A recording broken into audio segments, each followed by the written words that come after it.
All right. Well, I haven't been on YouTube in a little while.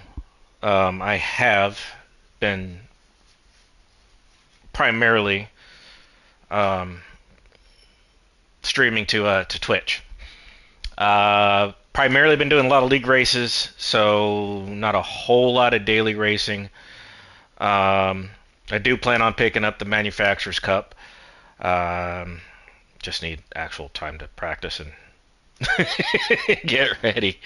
Um, right now, the leagues are getting a little slow right now. They're going through their 2 week break, which is going to give me time to go ahead and address trying to focus on the Manufacturers Cup. But today's broadcast, I'm going to do today. Um, we're going to do the credit grind for the Tokyo with the PP 600. Um, I gave this tune to Widowmaker. Big shout out. It's Widowmaker who, by the way. Um, and he did. I thought he was going to do a lot better with this car. I figured that there's a lot lower time with the car, but I did notice when I was watching his broadcast that he was downshifting a lot. This car, the way I have it set up, it responds better to off throttle lifts to get around corners as opposed to hard braking. Now, with the Gran Turismo's new update and how much more sensitive braking is to certain vehicles, this is one of them. Don't get me wrong, you're still going to hit the brakes. You're just not going to be jamming on the brakes like we used to. So a lot of the corners that we'll be taking is going to be, it's counterintuitive. You would say, oh, you got to take that corner first or second at the very lowest.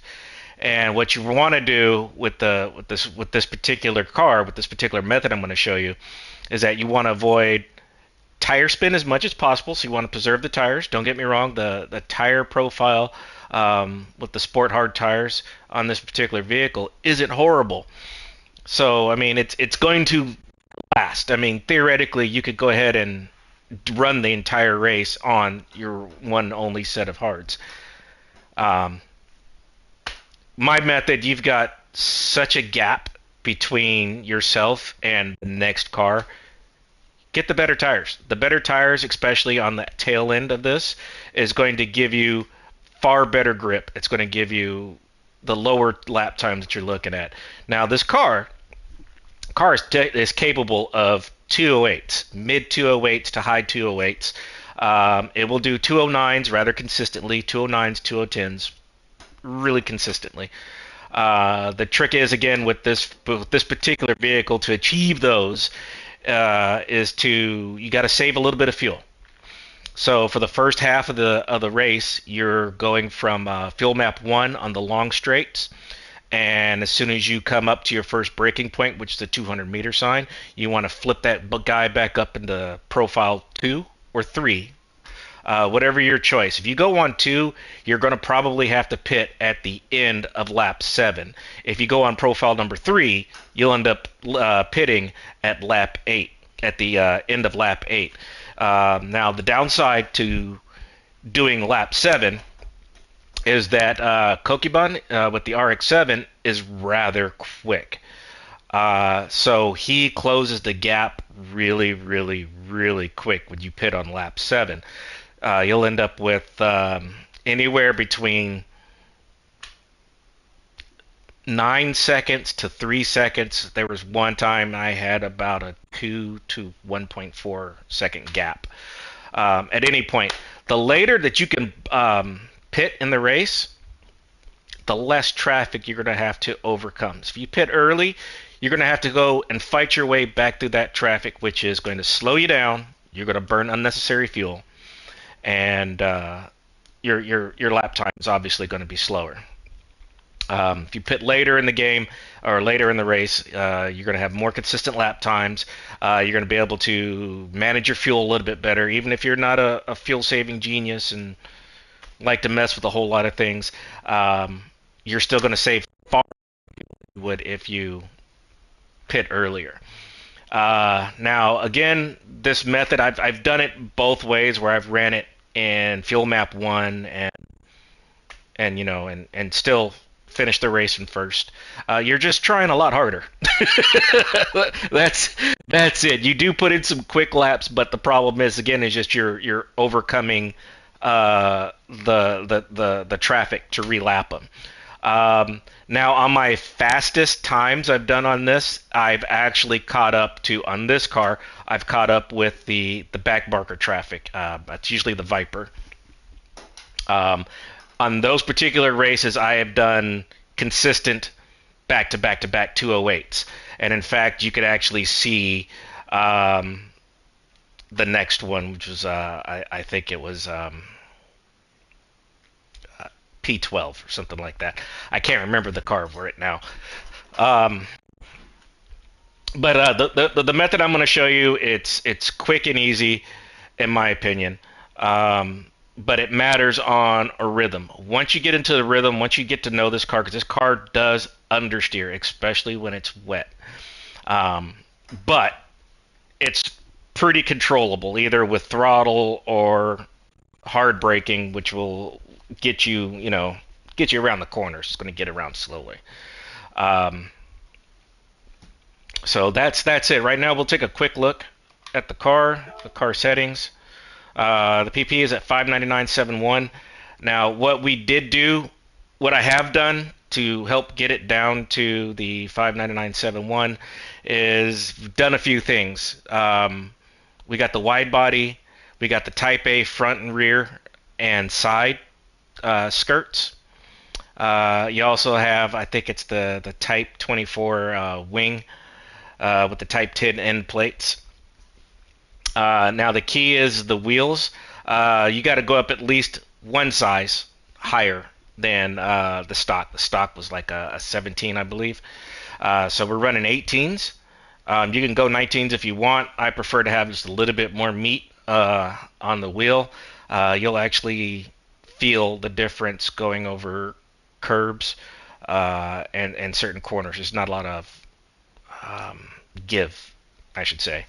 And it's more prone to like bouncing you off course and whatnot. But anyway, the key is to have one size up higher, at least in the stock, and do wide.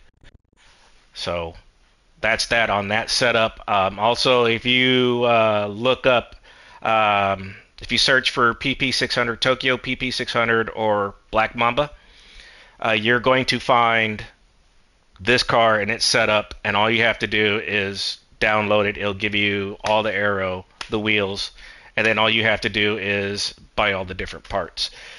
So what we did do is we started off with the Sports Hard, fully customized ECU. The body heights,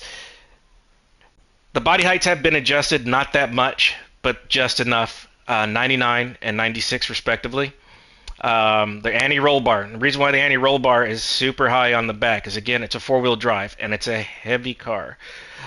So you're trying to get the back to rotate as much as possible in order to minimize the understeer. Dampening ratios, 37-32. Expansion is 47-42. Then the frequency, the stiffness, is 2.46 and 2.03. Camber is 3 even on each side. The toe angle, 0 at the rear, 0.10 on the front. With a fully customized differential, you're going to do 848 and 545. Now, the torque rear distribution, I keep it at 50-50 because it's wet. It'll usually claw through a lot of the corners a lot easier in the 50-50 mode. It does put a lot more wear on the front tires. Now, you can back it off to like the 45-65, I think it is.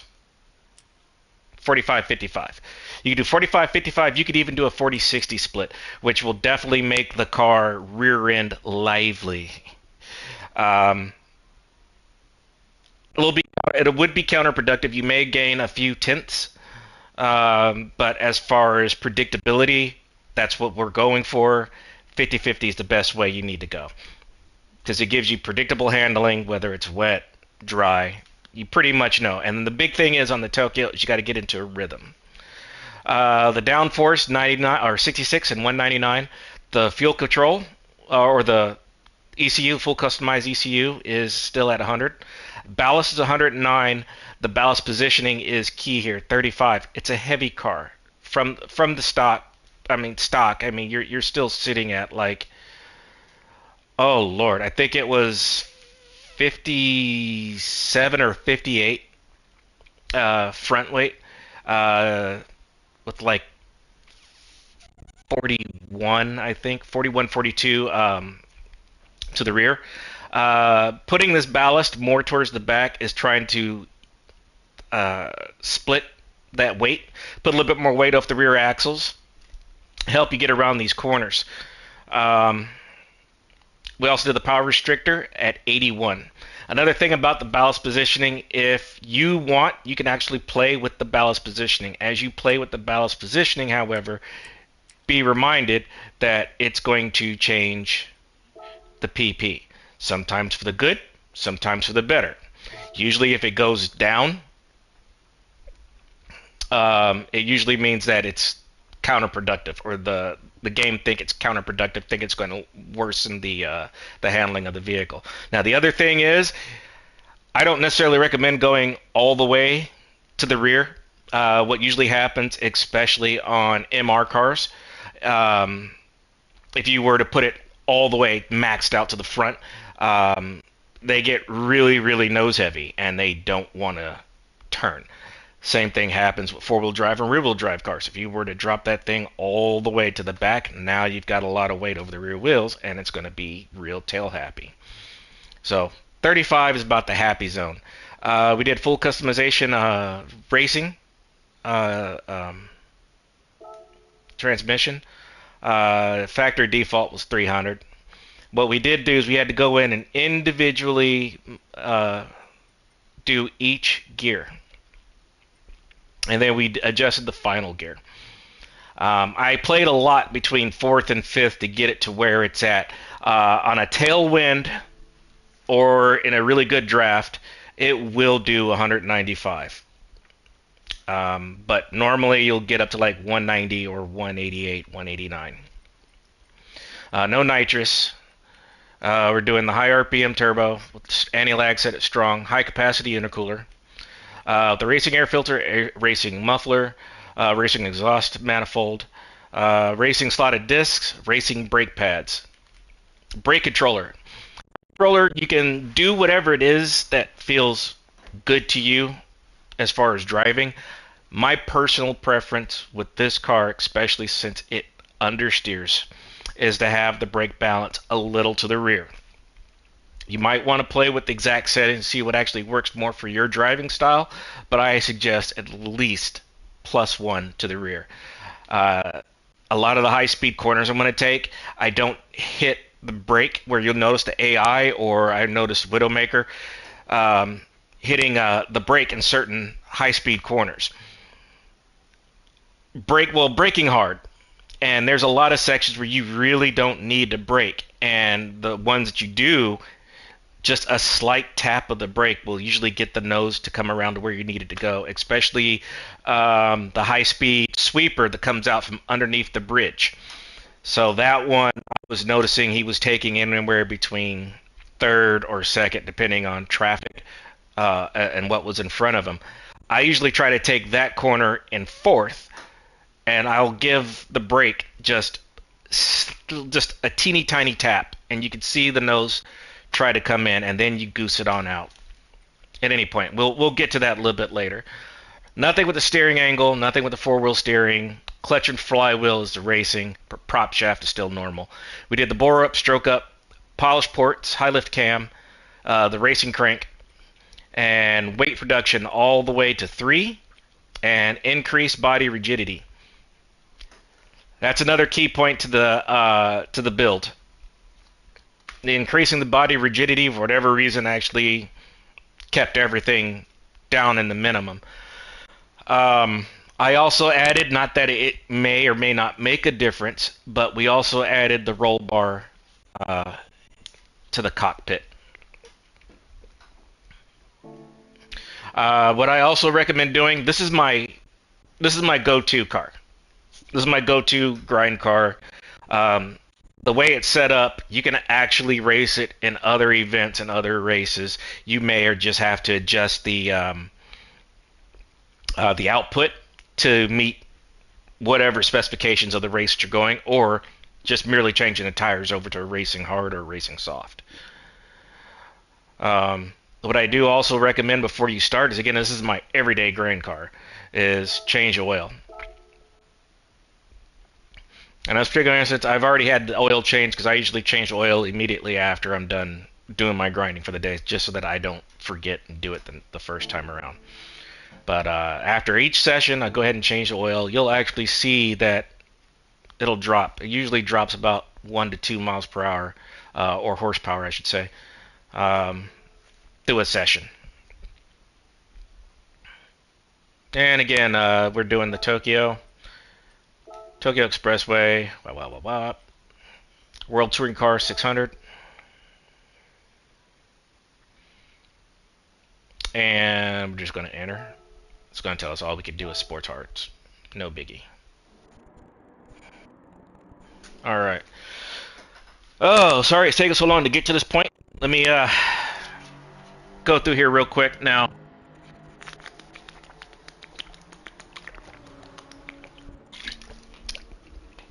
Now, for the first part of the race, when it's wet, you're managing. How can I put it? You're managing traffic. Okay, the only way that you're not going to get a clean race bonus at the end of this race is that if the AI hits you or you hit the AI, and this corner right here, if you cut to the inside and that red and white part, if you cut on any part on the inside, you'll lose your race bonus. If you go to the outside, there is a little white circle or white line followed by the cones. If you go outside that white circle, you're going to hit the white line, you're going to hit the cones anyway, 9 times out of 10.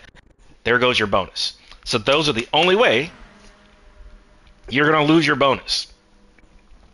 So the first 3 laps, as you're making your way through the traffic, you're going to plan your passes, plan your attacks. There's going to be some sections where you're like, oh man, I could have made that pass. Yeah, and then there's that one off chance that the AI decides that it's going to turn in early, or its back end breaks out and hits you as you're going to pass them. There's going to be a lot of instances where you're going to see that, I could have passed. But it's better to be safer, get through the corner, get through the lap, because no matter what, you're going to pass every car on the main straight. The car is that fast enough that it's going to pass every car in the straight. You also have to remember that all the AI cars are on different strategies for the races. So even if you start off behind and by lap 5, for whatever reason, you're still in like P8 or P7, they're all going to start pitting pretty soon. Gallo's going to be the first. He's usually always the first, followed by Sassuolo. Then Kokiban and a bunch of the other ones start pitting somewhere around lap 8. And like I said, if you manage your tires and you manage your fuel well, by lap 8, when they all pit, you should have like a 33-second cushion.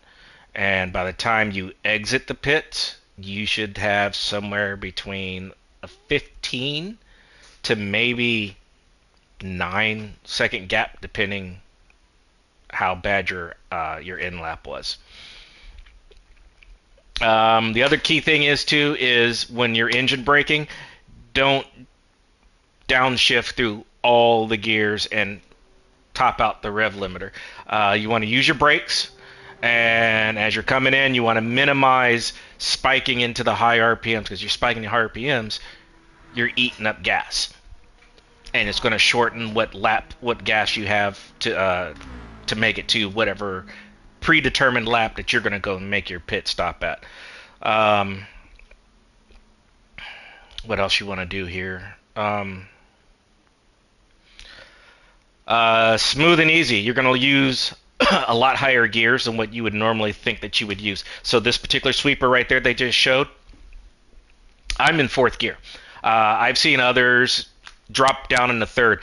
Don't get me wrong, you're going to get a little bit more acceleration out of third. However, keep it in fourth, you're going to be able to enter into the high-speed sweeper at a higher mile per hour, and you're going to be able to maintain slash exit at a higher mile per hour than you would if you tried to enter in third gear trying to max out. Just like I said, you're minimizing tire spin, tire wear, and fuel usage by doing this, by staying in the higher gears. As I'm going through here, I may get quiet and start concentrating a little bit, but I'm going to try to tell you everywhere that you need to go as far as what I suggest for braking inputs and what I would also suggest for your fuel maps and whatnot. All right. Well, let's go ahead and get this guy started. The idea, the goal is to do 26 minutes plus with a fastest lap of 2:08. I've done a 2:08.2. I once did a 2:07. Don't know how I did it. It was a very, very high 2:07. But normally 2:09s, 2:10s are the norm, and 2:08s being the fastest lap. But let's get this guy started. The first thing you want to do is you want to keep left. Keep it in fuel map 1 until you get to the first turn. Now, as you start to catch up with the slower traffic, you're going to shoot left. Also, the guideline that they're showing for the optimal path, if you will, is also the dry line. So try to make your braking on the yellow line to keep from doggy style. Oh, that's a terrible corner. Usually I'm past the Jaguar and passing the Toyota by this point.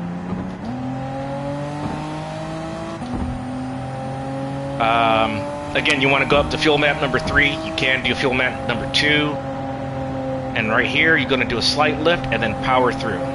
As soon as you can get that apex, coasting, you're not using brakes. And in later laps, key to catching a lot of the AI is right in that section. Commit. That's all I'm going to tell you. Commit to the turn. Commit to the speed. In between here, you're going to do 100 to a 50 board. Come around the corner. It's always faster when you don't have to worry about the AI. God, I hope I didn't touch that car. It sounded like I did.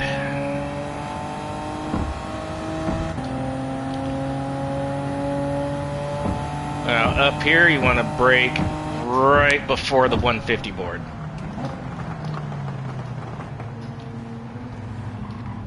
Now as you come out, minimize wheel spin, flip it into fuel map 1, and let her rip. Now what I also try to do throughout this race, even on my first stint, even on fuel map 3, is I do a slight short shift.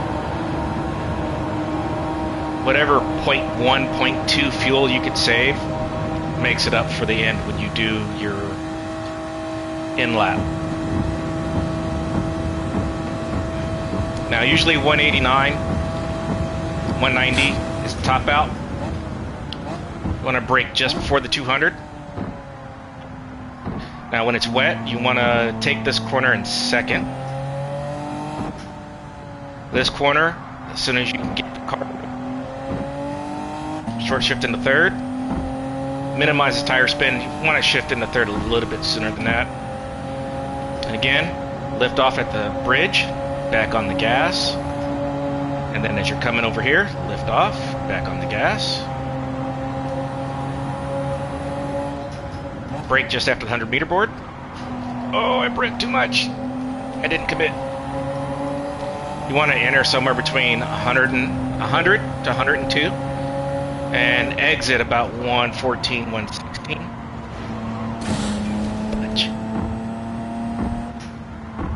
And normally you'd want to tap the brake between the 100 and the 50 meter board, closer to the 50 meter board. Third gear, swing wide, then come back in. The reason being is that it gives you a better angle out, and you can usually exit a lot faster. Typically I exit out about 106. You enter that section about 90.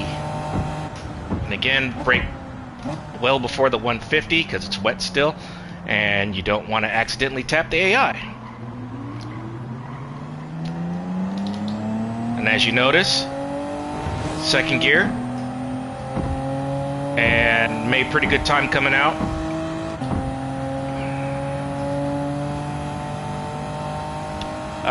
You can go into fuel map 1, which is what I usually do, coming down that straight. So just as you brake at the 150 board, you're already putting it in 1. Now, if you leave it in fuel map 3 until after you negotiate the hairpin, you minimize wheel spin.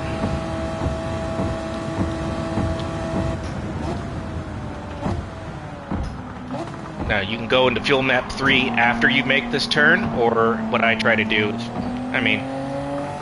190 is usually it. So usually when it gets to like 185, 186, I'll put it in fuel map 3. You're already past everybody. Nobody's catching you anyway. Take a lift, aim for the apex. Coming back over here, lift. Whoa, he is slow. Apex. Third. And when I don't have traffic, you're a lot faster to that corner.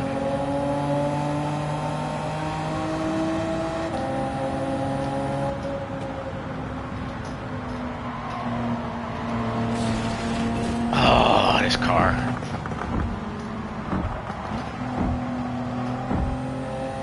A Subaru, damn it. So slow.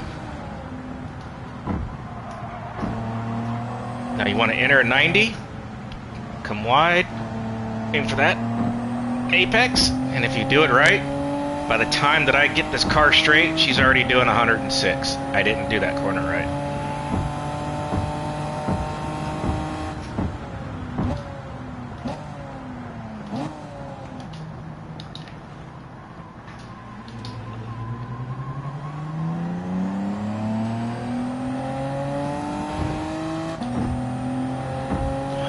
Terrible corner.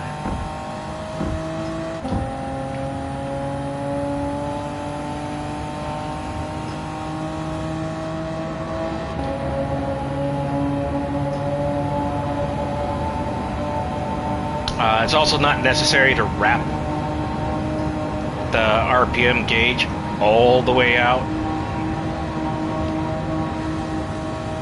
Any little bit of fuel that you can save along the way will help you go that much further. And brake at the 2. Whoa. That wasn't good.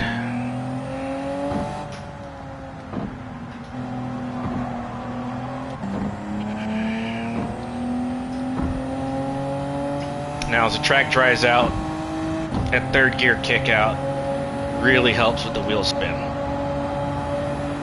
and you'll see an understeer in that higher gear will prevent it from doing the understeering. Oh, I entered that way wrong. Here I am telling you about committing it. I messed that one all up.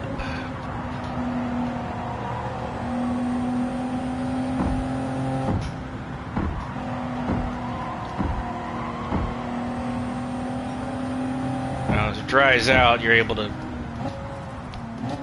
go a little bit higher. I'm usually averaging about 122, 123. Oh, too far off the line. If you go too far off the line, obviously you're getting to the wet stuff and it just understeers out. The goal is to try to get over to the right.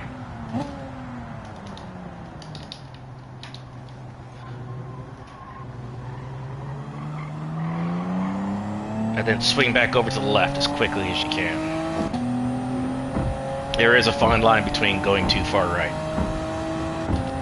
in the early stages. And I totally botched that lap.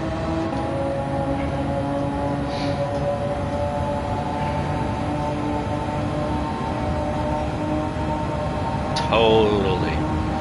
We are not doing too well. We're probably at this rate. Yeah, at this rate we're probably only going to do like a 27-minute.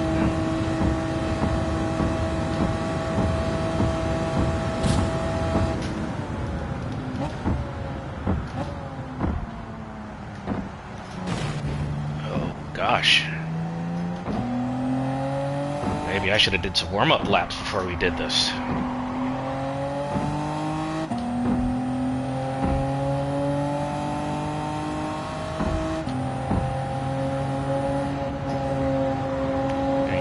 Gallo's going to compromise my speed through here.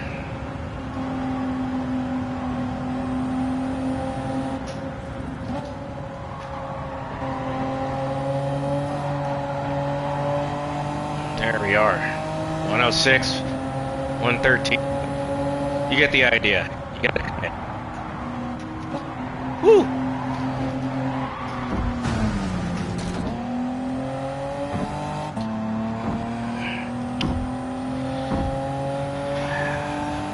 Avoid hitting the AI so you don't lose your race bonus.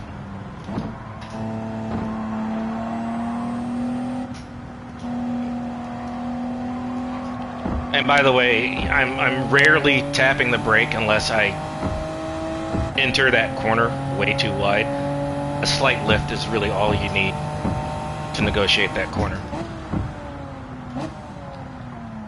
And you're braking somewhere between the 170, 180 meter board point. I could have gotten on the gas a lot sooner.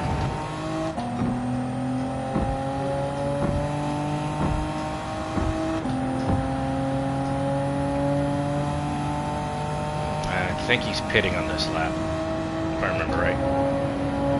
Yep.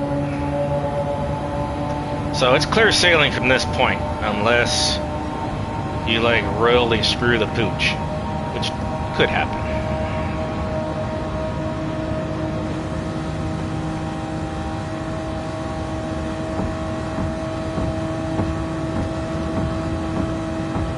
Now we got nobody ahead of us. We can concentrate more on our lines.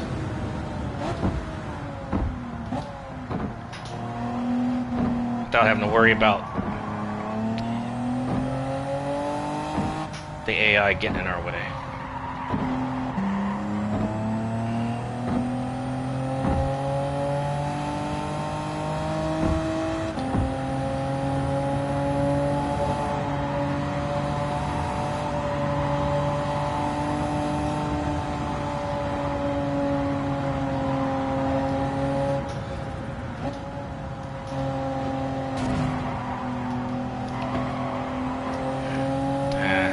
Hitting the wall there threw off everything. Press the brake. Gently get back on the gas. Off. Gently brake. Get back on the gas.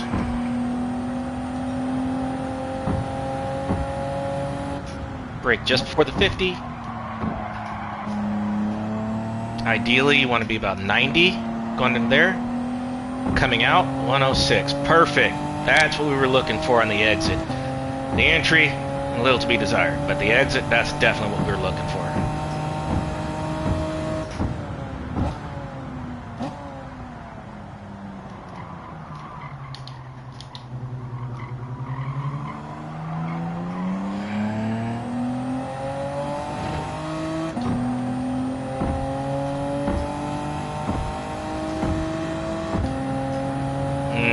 This one will either be a 210 or 211. Low 211, high 210.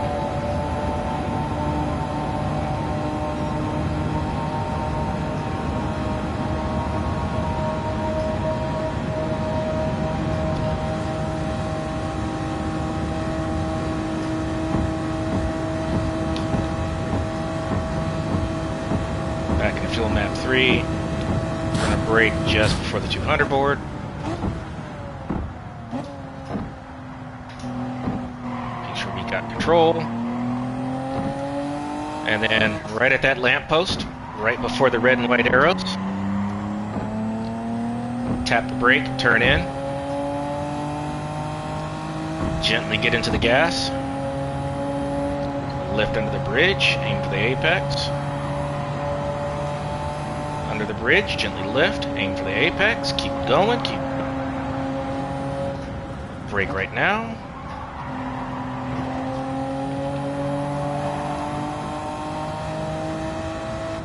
Good exit. I could go in a lot quicker though.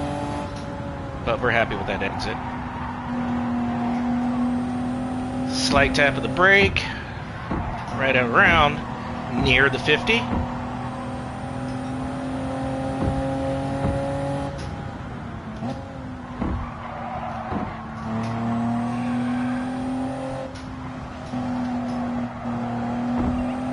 Okay, again, it's one of those rare instances where I came in just a little too hot. Tap the brake.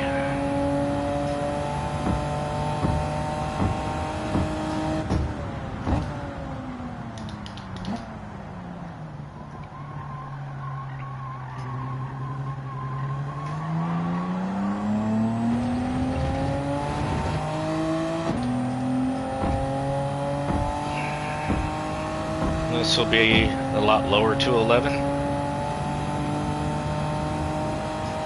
Possibly mid 210.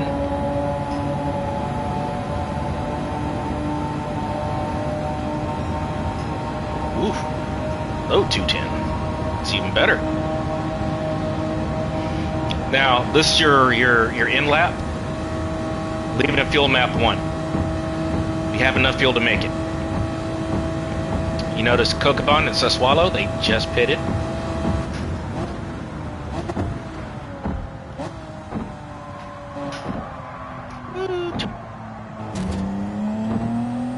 Most of the group just went in. Most of the group. Doggone near. Now we've got a 36-second gap.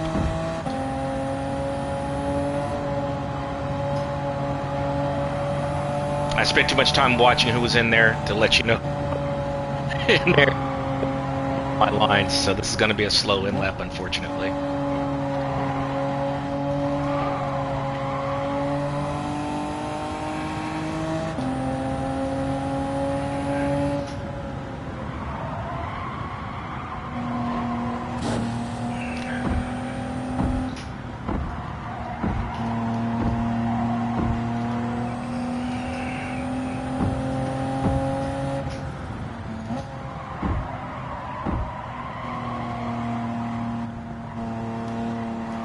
I didn't go out far enough.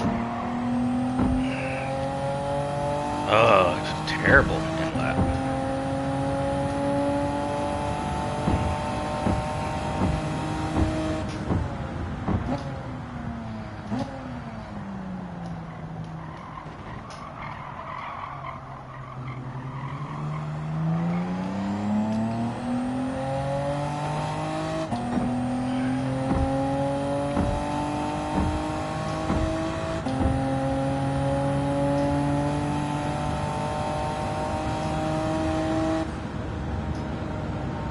We did not manage our fuel good enough.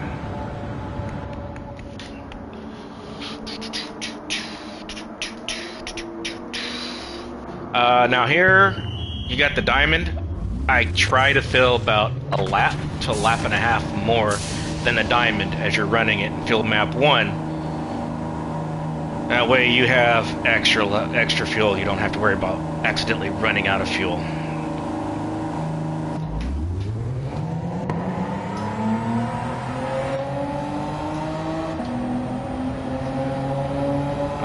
this is your final stint, so leave it in fuel map 1. It's the main reason I wanted you to fill up about a lap to lap and a half more fuel past the diamond, so that you have enough fuel to run in this fuel map. Now, what's also going to change is, since we got fresh tires, it's usually the gear I use to go into this corner.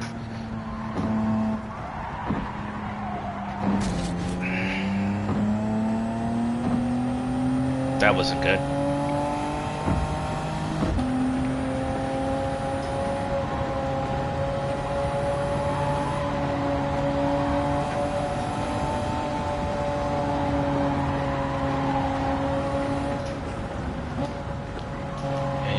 Corner. Key to coming in and out of that fast is the entry. You get that entry right,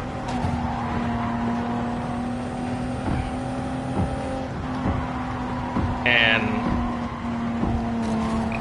the car will effortlessly go through that chicane at a ridiculous speed.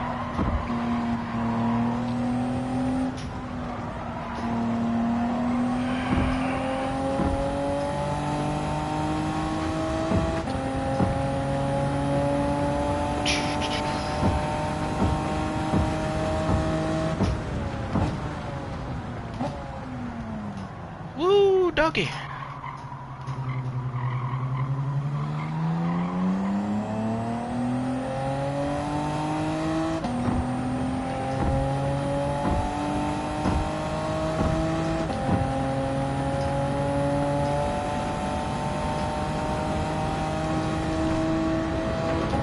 like I said, the benefits again of pitting later on in the race is there's no traffic. As long as you don't really screw up your in lap or your out lap, you should never be bothered by the AI until towards the end. Like I said, when I pulled off my faster laps, I would actually catch up to the back. Man, I am not hitting that guy today.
Like I said, it's really important when you're coming around here, avoid cutting that corner, going inside of that red and white. You also want to avoid unnecessarily revving out the engine by downshifting in too low of a gear too soon. So just burned unnecessary fuel.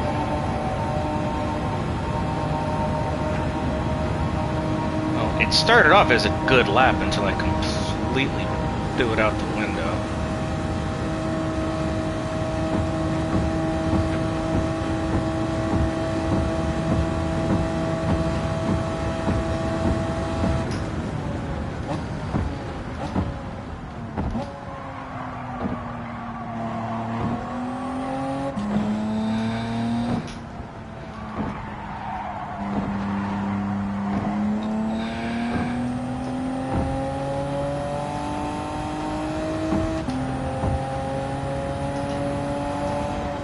As the track dries out, your lift points are going to change.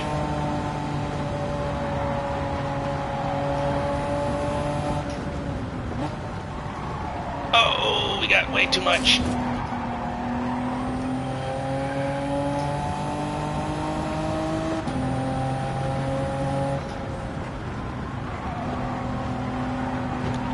I swear, I should have did a practice lap before I did this. See what happens when you just go in raw like that?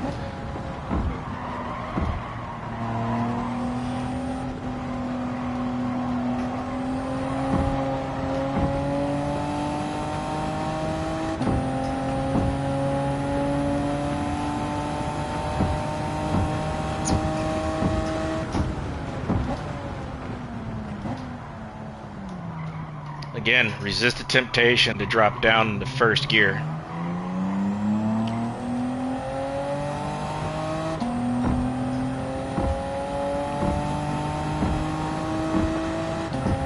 This is probably 209, high 208.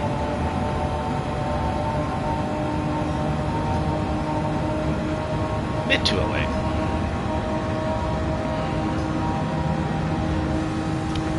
Now, I said there's a key to being consistent with the 209s. I haven't been very consistent in my driving.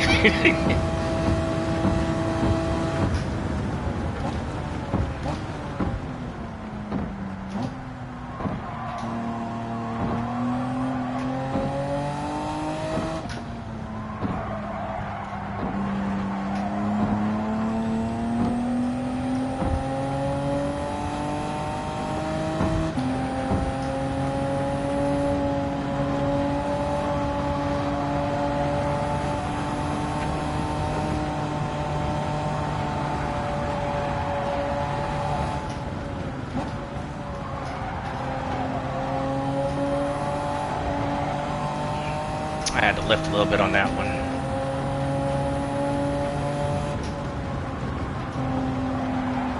You notice I just barely tap the brake and the nose just comes around. No need to downshift into a lower gear unless you just really came in with too much speed. Oh, I messed that one up.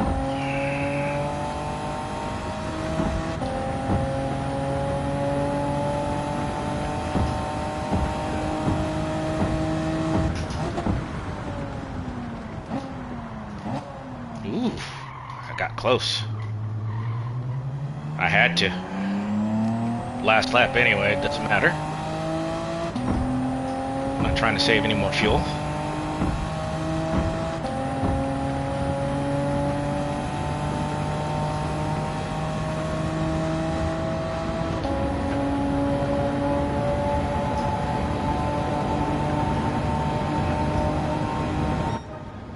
Boom. Not my best. By far not my worst either, but not my best. Like I said, 27 minutes. So typically we can do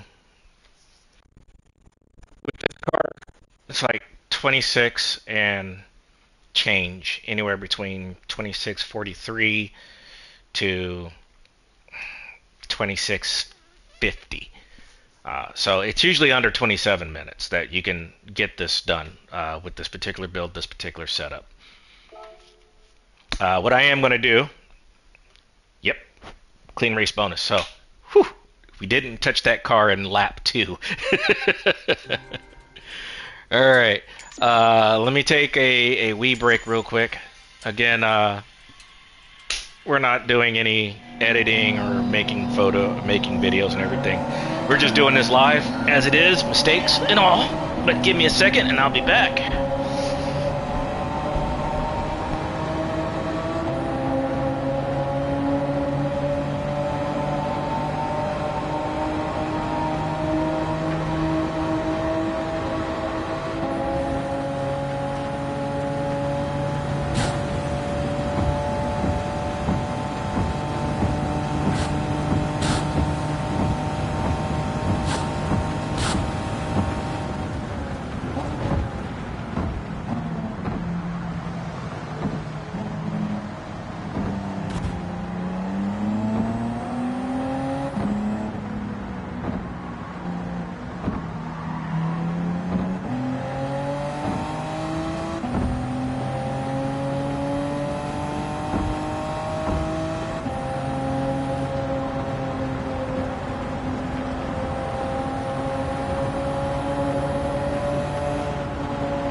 just realized that the mic's this entire time. So I did all of that talking for nothing.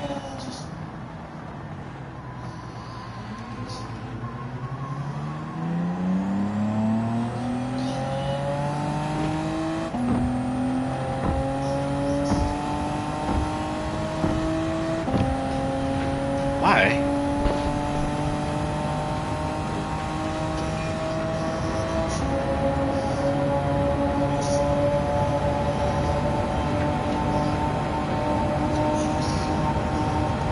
Jeez. Oh, no wonder. What the heck are you playing here? No wonder my music disappeared. I'm like, I hear something in the background and I don't know what it is. It's supposed to be my Russian roulette.